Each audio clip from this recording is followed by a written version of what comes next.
Yeah, like that. Okay, so down dog, I usually start, again, as I'm walking towards a person, I'm watching their breathing, I'm breathing with them, and then I'm looking to see where's the limit. So you have a nice down dog, but if I see a rounded spine, that's where I'm going to give the adjustment, where I tell the person, bend your knees even more. I step my foot in between their leg, I grab for their hip bones, and keep your knees bent as I lift your hips up, and keep your hands where they are. So that's a nice simple one. And it helps tilt your pelvis forward. The thing about if your hamstrings are short, they pull on the sits bones, which round the back. So this helps to lengthen. How does that feel, Kelly? Better. Okay. So I know you don't have tight hamstrings, but do that tight hamstring thing again. Round your back, tilt your pelvis that way. Good. So try that with me. Keep your knees bent, keep your hands where they are. Yeah.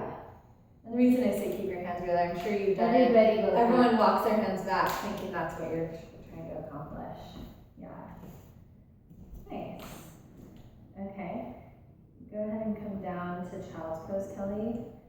So child's pose, it's a tricky one. If I know someone has sensitive knees, I don't press down at all. Because if they have sensitive knees, and I'm going to press here, that's going to exaggerate the knees. But I might come here and bring my hands here and give a little squeeze to relax the shoulder blades. Or for knee people, I'll take a blanket. Well, first I usually have a blanket under their knees, so lift your hips up, Kelly, and slide a blanket there. So it's less of a bend in the knees. And then for some people, once they have that there, then this kind of pressure feels okay. So my intention is to settle the sits bones towards the heels and lengthen the spine. And again, it depends, like if I see someone whose shoulders are all bunched up, I'm probably going to focus on soften your shoulder blades down your back, away from your ears, you know. But if someone's spine is rounded, then I might come here and lengthen.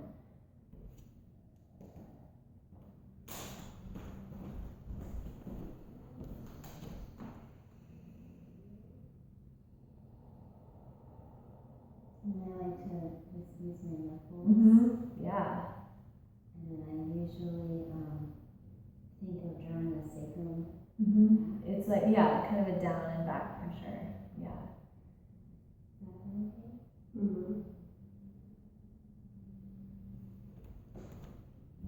Nice. Okay, then let's give Kelly some practice. I'll be the tight hamstring person. Hard to do. It's like the guys always do that. Yeah, it's usually They're them. like trying to hand plank. Yeah, and they're trying to push their heels down. Okay, so let's see. Bend your knees. Yeah, like that. And then you can pull even more. I say more pressure. Yeah. So most people take hamstring a little more. Yeah. And the other thing I try not to do is just grab with fingertips. Sometimes it's tickly for people, and you don't have as much power. So I try to keep my hands kind of together, fingers together, and like I'm pulling usually with the palms of my hands. Although in that one you don't want to be reaching into the groin, but I'm really grabbing onto the hips versus there's something about fingertips that feels tickly for people. Yeah. That's challenging, especially when you have really long fingers. I know. Yeah, fingers. And then another one in down dog. Okay, so this is the other thing I see in down dog with shoulders. Is this? Oh God, that hurts. Oh my. I don't even want to demonstrate. But you know that. where people are like, their shoulders are way hunched up to their ears. You see a bunch of wrinkles up at their neck and shoulders. Their shoulders are kind of jammed together.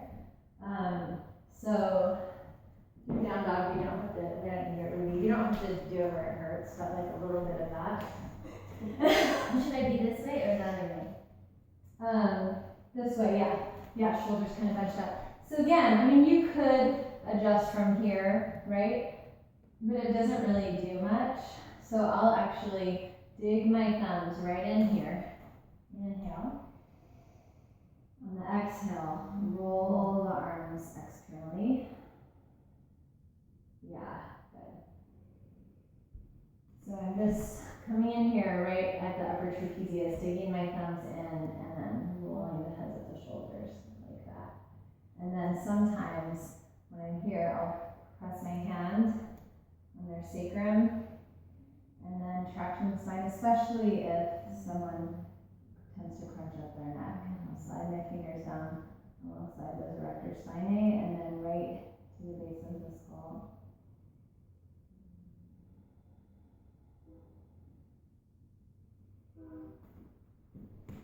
So we're trying to bunchy up shoulders, so come here.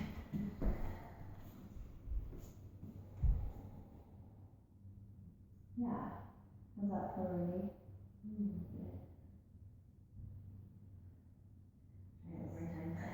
Exactly. Yeah, sure. I think maybe you can try. That one's hard to do with your whole hand, probably. That one is. That one you have to kind of dig the thumbs in, but you are using your hand to rotate out. Yeah. Okay. And that's one like, say I'm teaching, and even though I'm really cued into Ruby and her breathing, and I'm giving her an adjustment for the whole class, I might say, as I'm doing it to Ruby, you know, roll your shoulders outward or broaden your shoulder blades across your back. And I might say that to the whole class, and Ruby hears it too. So I try to keep away from a lot of like one-on-one whispering unless really needed. Like, Ruby, put my hands here, roll your shoulders out this way. You know, one, because it's distracting, and people are like, why is she getting special attention? So most adjustments, if you need to say something, you can actually say it to the whole class. Like, you know, spread your shoulder blades across your back. And Ruby hears it and she feels it. There's sometimes I might need to, you know, which shoulder was injured? Right shoulder. Okay. Show me which shoulder has the rotator cuff injury. Okay. You know, but usually I try to like speak to everyone. Okay.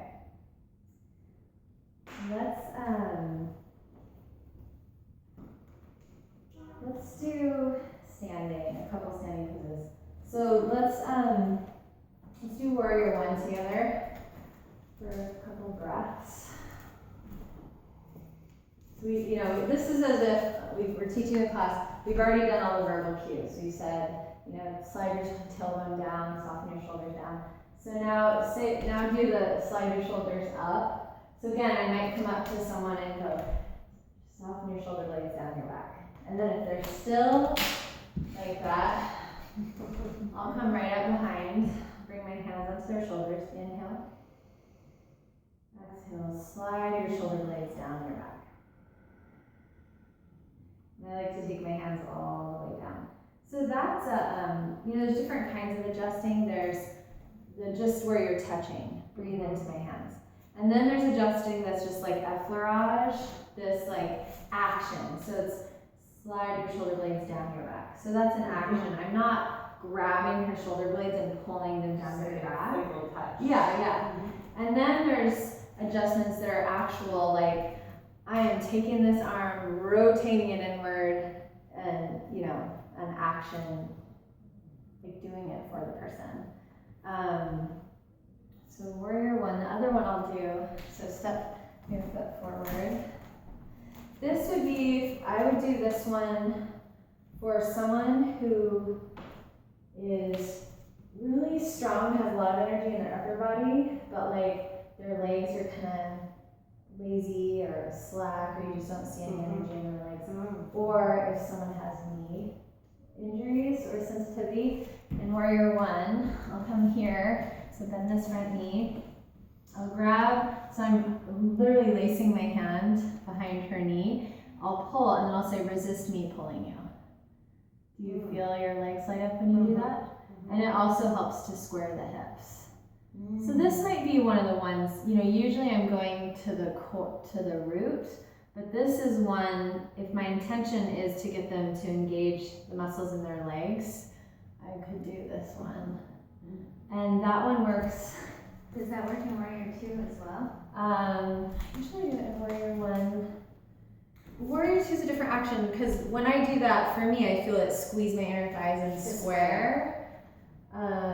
I don't know. I don't think I usually do it in Warrior 2. Oh, I do it sometimes in Warrior 2, yeah. How does that feel?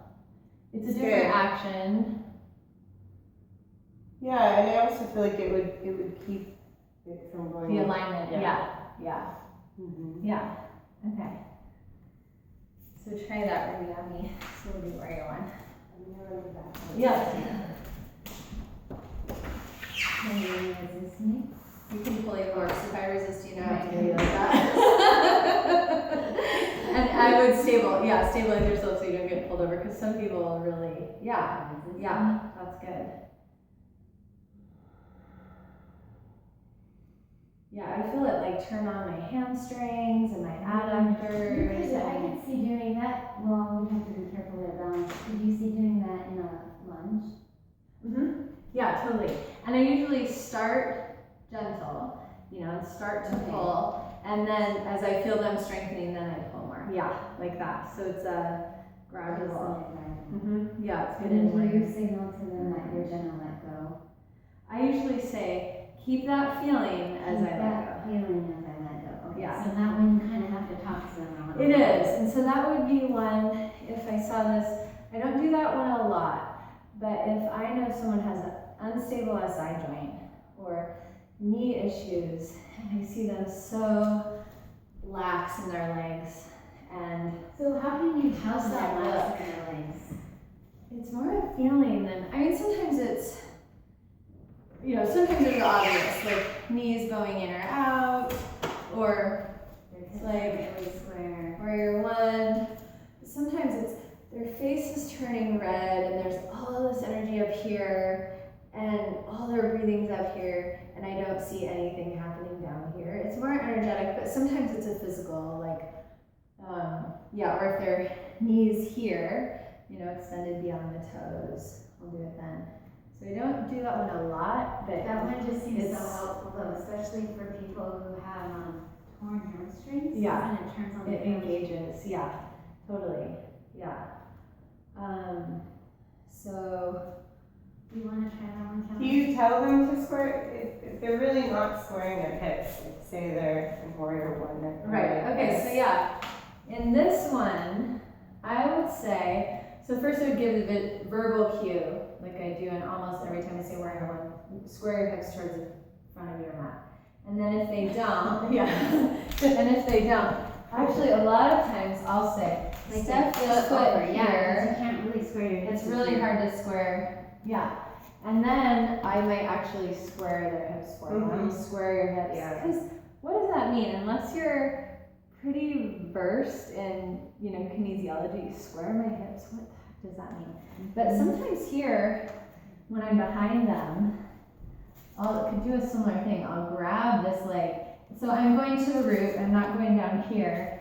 I'm going to the root. I only do this on people I'm pretty comfortable with, because to grab someone's inner thigh Yeah. is pretty intimate, and I'll rotate that thigh bone inward, and that guides the hip towards square. And you probably felt my adjustment in down dog when I grab inner thighs and pull back in it. The crisscross? Yes. Yes. So again, I'm only going to do that with someone like you who already has a beautiful long spine, who's not bunching up their shoulders, who I feel intimate with, or intimate, that's not the right word. I know well, and they know me.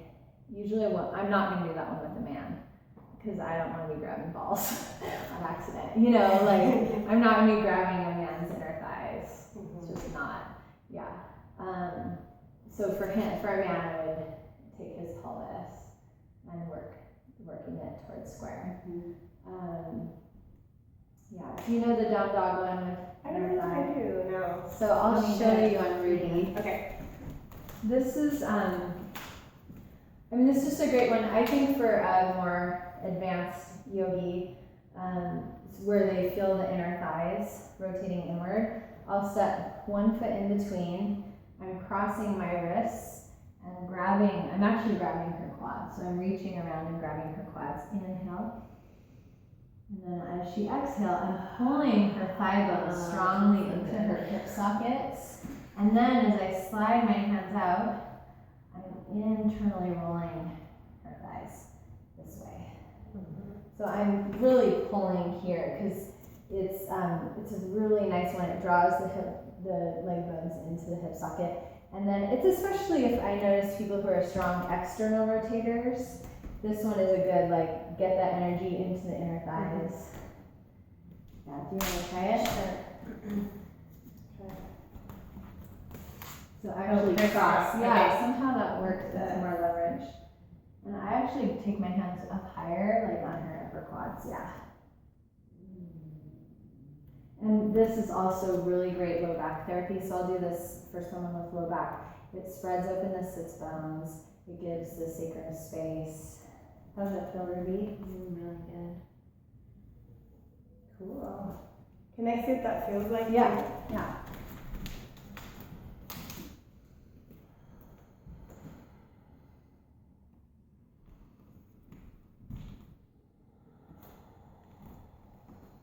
And I'm not pulling with my arms, I'm just leaning back. Like you're in a So I'm not trapeze. using my biceps, I'm using the weight of my Yeah. body, Yeah. leaning back. That is nice. Definitely feel that. Actually, while we're doing that one. So I saw you put your foot more forward. I put 1 foot forward in general in almost all of my adjustments. 1 foot forward, 1 foot back is a stronger base. And then I'm leaning back, I'm using my core and leaning back. Another one, if you don't want to grab people's inner thighs, I might do this one with a man. Or sometimes I do this one in partners. Same idea. You have the strap with the sacrum and inner thighs. And then But this one I would never do if someone had been sexually assaulted or, it's really vulnerable. Someone's looking at your ass, So I did this once as a partner pose in a mom and baby yoga class where it was a group of 6 moms. They knew each other really well. Right. How did that feel? That was great. That was really nice. They're not necessarily in your normal Thursday morning. No. And there's just not time either. Yeah. Yeah. But that might be one I do on you sometime. In class, I just grab a strap. I rarely do this in class, but every once in a while, especially if someone's had low back. How's that feel? Good. And it also takes some of the weight out of the wrists. You mean you don't For you. Do you feel it come out of your wrists a little bit? So there's more Yeah. weight back in your feet. That's true, yeah. But I feel like if you're not wanting to worry about this strap, the other one feels really nice too. Yeah, totally. Okay, let's just pay attention to time. Oh wow, time goes so fast. Okay, so let's do some twists. Since we're sort of warmed up, let's start with a basic seated twist. So let's do this one, twisting to the right.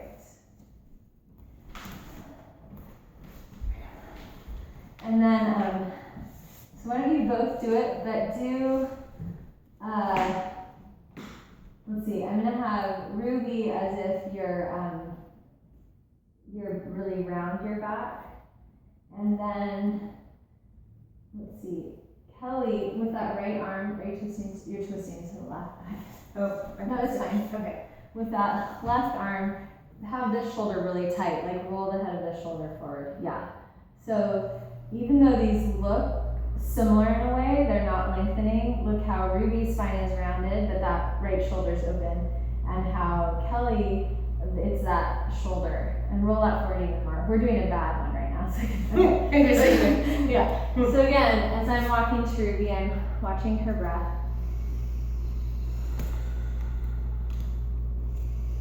And I see her rounding start right about here. And you can come look at this if you want. So I take, this is her left side, I take my left hand and I'm gonna place it right where I see that rounding. And then I'm gonna take my right hand here. I'm not putting any pressure here yet. Inhale. And then as she exhales, I'm lifting up. I'm pushing this hand towards her and up. Inhale. And then on the exhale, I'm opening the shoulder.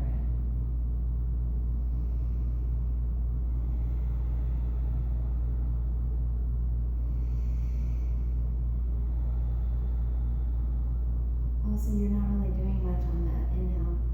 Nope. I think I like to inhale, let the person breathe, give them space, and then on the exhale, adjust. Inhale, I soften the adjustment a little bit, especially in a twist. Exhale. Inhale. Exhale. So when you, on the exhale, you weren't just twisting the knee, it felt like you were lifting your hand kind of. Yeah. That felt good. Yeah, okay. So, do you want to try that on, wait, try it on me. Okay, yeah, because then you can tell me. Yeah. So I'm really exaggerating, but this, I mean, you see people like this. Okay, so hand down here. Closer to the spine, because you want to go right where you want to twist from the spine, yeah. And then inhale.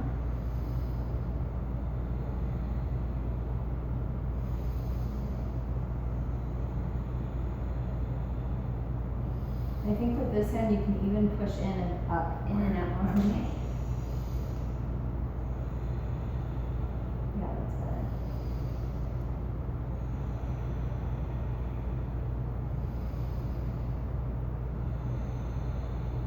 Yeah. Okay, so Wow. you have to press way harder than you think. Oh, yeah. Yeah, totally. Generally, I think for both of you, I wouldn't tell this to Melissa or to some teachers, but for both of you, I would say more pressure. When you're doing an adjustment like that, you know, when it's just breathe into my hands, because what you don't want to do is an adjustment that does nothing. Because then you just confuse the student. They're like, she put her hand on me and I didn't feel anything.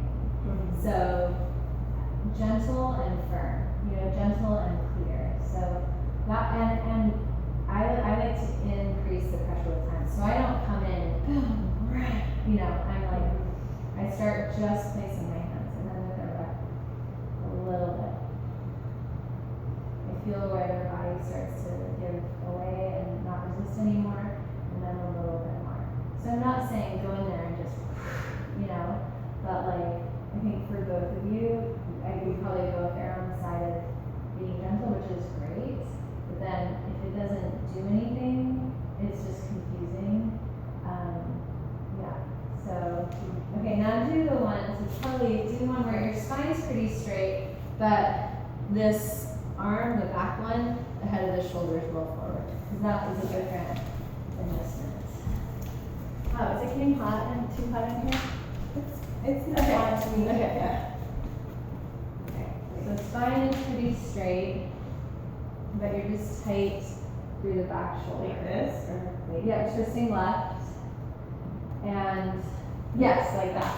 Okay, Okay. so for this, and I see this a lot, it's just people have short rotator cuff through here. This one, my intention is to adjust the shoulder. I'm gonna literally cup their shoulder in my hand. So I have my left hand in front of her left shoulder. I have my right hand cupping her scapula. What doesn't work for the shoulder is just to pull it straight back. First you have to unlock the shoulder, so I inhale. And then on the exhale, kind of lift the shoulder up and then back. And you're at the same time kind of helping her into a twist. Yep, and it takes her into the twist. Her limit wasn't necessarily her spine, it was the shoulder. So I'm going, where's the limit? Okay, her spine's pretty extended. It's actually the shoulder. And it's a kind of a up, back, and down. So kind And of- maybe more even with. Yeah, then you Yeah. extend, yeah, yeah. And so the backhand is encouraging the shoulder blade kind of down and back.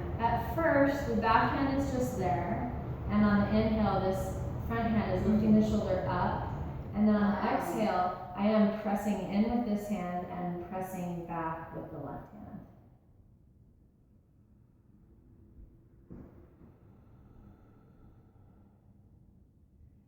So that's someone, the other thing that's nice is if this supports the shoulder. So this might be tight. What you don't want to do is just wrench that open because that can result in a tear and rotator cuff.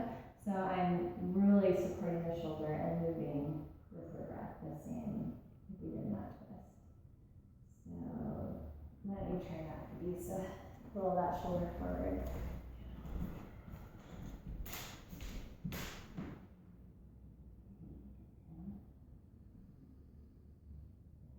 Yeah, thanks.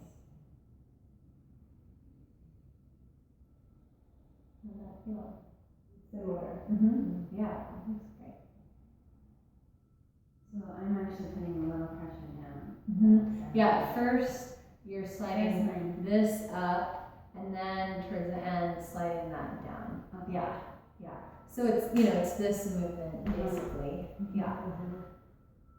You wanna try it? Sure.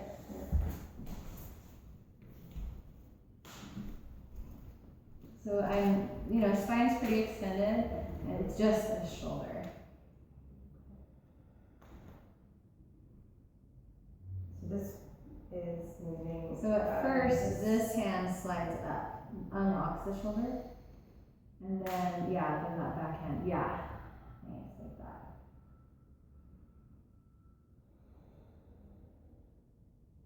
Yeah, that's great. So,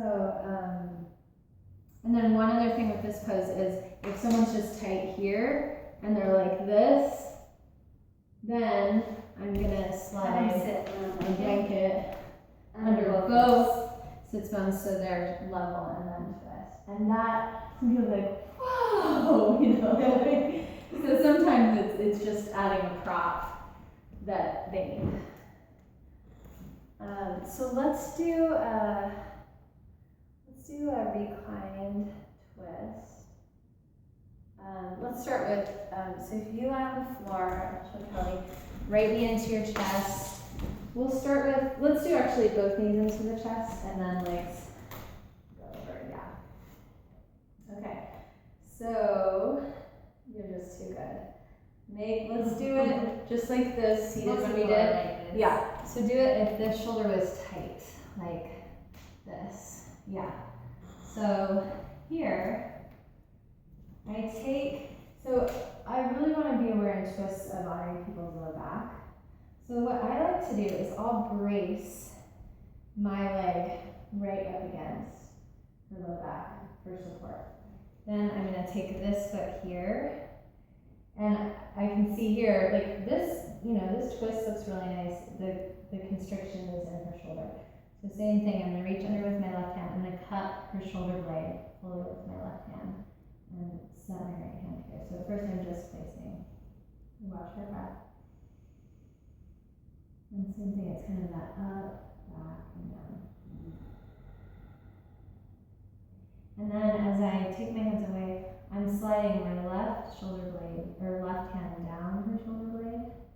I'm sliding my right hand this way. And then I slide my hand all the way down.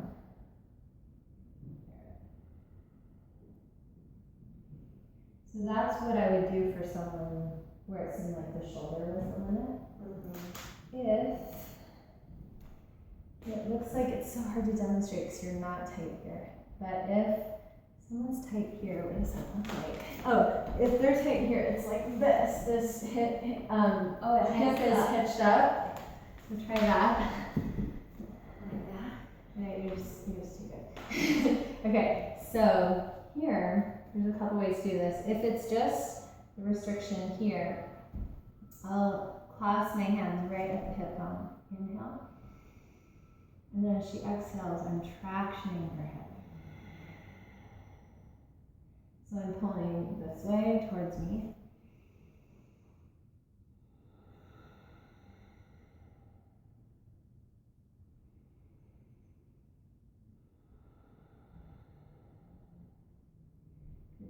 both, I do the hip first, start at the base of the spine because you want the twist to initiate in the spine. And then I'll do that part first. Then I'll brace the low back and do the shoulder next. While you're here, let's do the IT band one. This is one of my favorites. So extend this leg here, extend that leg out. And she's really open here, and you're either grabbing your foot with your left hand or the strap. This is my favorite. Oh, you're doing the strap stretch? Yeah, here to do that one. Is you straddle the leg on the bottom. I press my right shin right up into her right hamstrings, and I grab her right hip bone with my hands. Inhale. On the exhale, I'm turning her hip. So I'm externally rotating her leg, turning her hip away from her right ribs. I'm bending this knee to deepen into it. This is especially for runners. So for Ruby, it's not a huge adjust, but for some people, they're like shaking. And so then again, if the shoulder's tight, I'll keep my right leg there.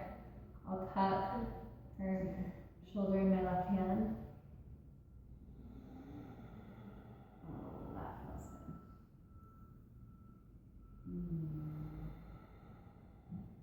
good. This is sometimes where I move into sacrificial horror, like Anna would say, so I really have to like tuck my tailbone, have my core, use Right, 'cause my, you're like, I get so, use my legs to brace my arms and take care of myself. So bend this knee again so she can try the one with knees, the first twist, knee sense towards your chest.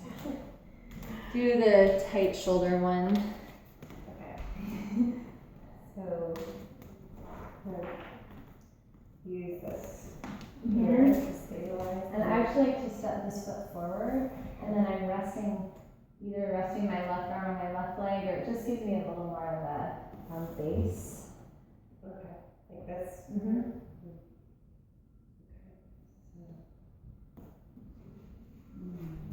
Yeah, and as this hand is sending this way, this hand is doing that. So you're basically grabbing the shoulder blade and doing this. Mm-hmm. Okay, very good.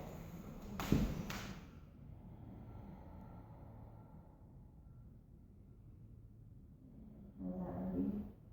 I think if I was a beginner, it might be A little too much. Yeah. So you would just know, it Yeah. sounds like they're. It's too much. And what I found, I used to adjust this pose just pushing the shoulder down. And one, if the head of the shoulder is going forward and you just push it down, you're just doing this.